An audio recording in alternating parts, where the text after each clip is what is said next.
It's go time! Urban myths and legends, folklore that has wormed its way into our modern society to frighten and delight us, fueling our imaginations or serving as a cautionary tale. These tall tales spread by rumors and word of mouth, which means they are often diluted and distorted by their very nature, making the truth difficult to decipher. The Urban Myth Dissolution Center aims to investigate these mysterious happenings, differentiating between fact and fiction, phantom and felon. Now, my friends, it is time to get to the bottom of the mystery of the center itself. Is Urban Myth Dissolution Center a thrilling, story-rich visual novel filled to the brim with intrigue and entertainment? Or is the truth much, much darker? Don't close this YouTube browser because all will be revealed in this review.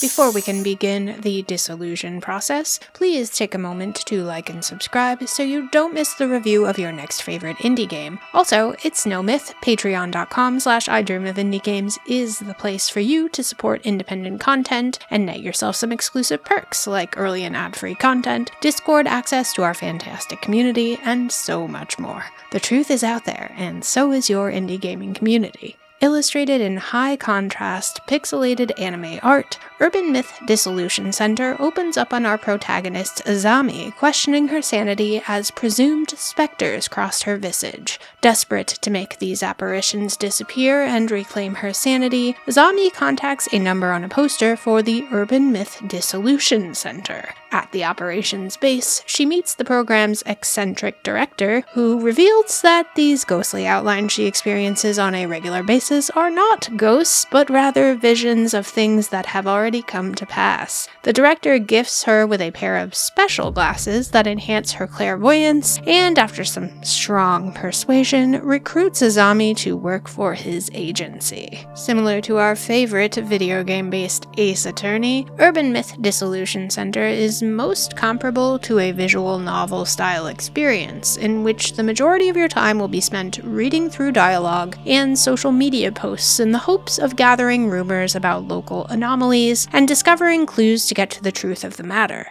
These mysteries are broken up by episodes, with each episode featuring a new urban myth. Typically, your case begins with an assignment, which is then researched on social media. Azami and another agency employee, Jasmine, conduct this research on the commute to the location. Using Azami's special sight glasses, she can find keywords in posts, search for additional information on rumors and online murmurs. These social media research segments, while novel at first, were probably my least favorite part of the game. It involves a lot of going through senseless, trollish comments to find the elusive, important bits of actually helpful information, which honestly just feels too much like reading through the comments in any given Twitter or Instagram post.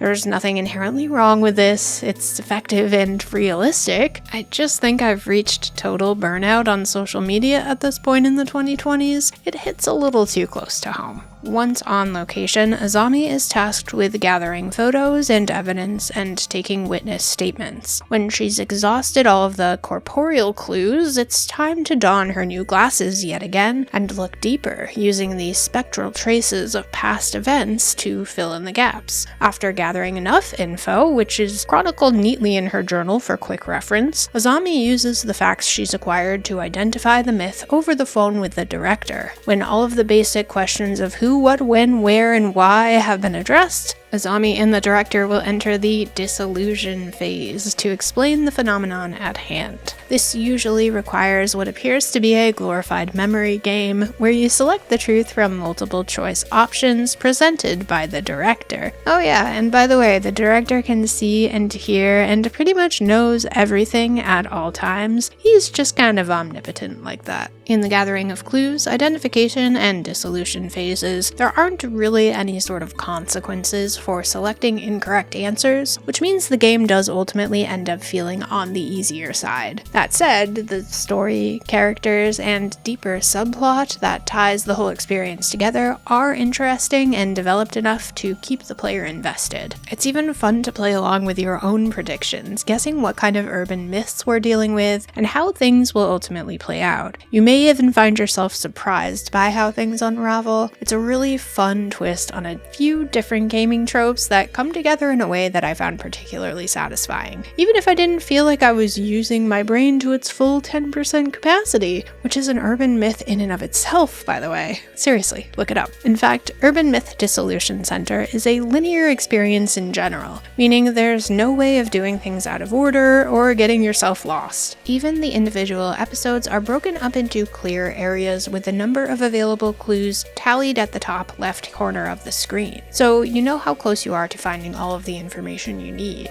Some may find this a little too hand-holdy, but I actually found it quite refreshing in this case. I do wish there were a few more puzzles or more interactive elements to the gameplay to keep the player a bit more engaged, but as it stands right now, it's a visual novel and a fun read. The segments that did feature more riddles and interactive padlocks and puzzles were by far my favorite, however, so I would have loved to see more of these devices implemented. Regardless, Azami is a likable protagonist by nature, and the director was such a fascinating enigma I couldn't help but be reminded of Death Note's L, if you know, you know. The writing is lighthearted, with plenty of humor sprinkled throughout to break up the darker moments. The presentation of the myths themselves are also creative, resulting in a fresh take on many tired tales, from the man under the bed to the netherworld itself. The visuals in Urban Myth Dissolution Center are clearly striking and effective in their bold pixel art and minimalist color schemes. The game is able to portray an impressive amount of emotion through facial features and looping movements, even without the use of voice acting. Text stands out well and is easy to read through quite quickly, which makes the story easy to digest. The menus and systems throughout the game are neat and concise, making it a nice, tidy product that is easy to navigate. Musical stylings of Urban Myth Dissolution Center are earworm material, though they do become repetitive, as it is the same cycle of songs for each mystery.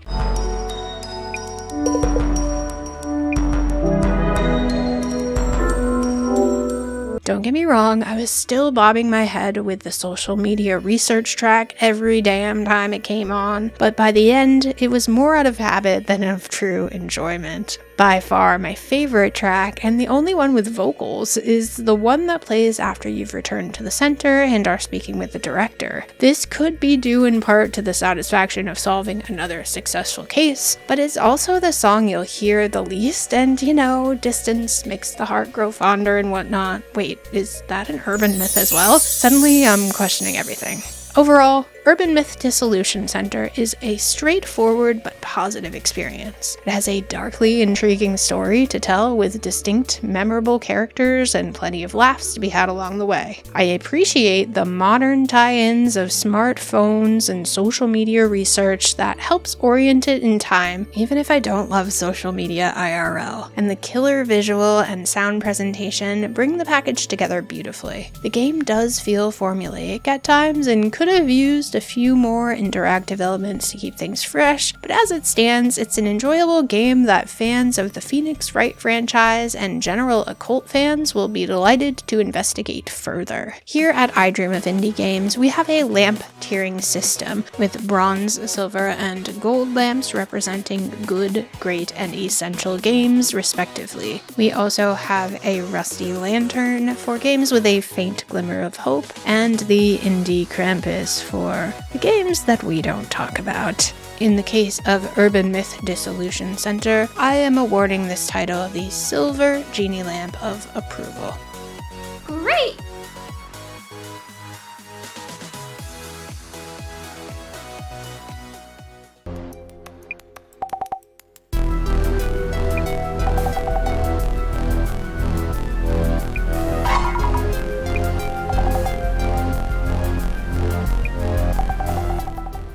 For far too long, you, the gamer, have been denied honest gaming coverage. Indie developers and publishers have lost their voice, but no longer.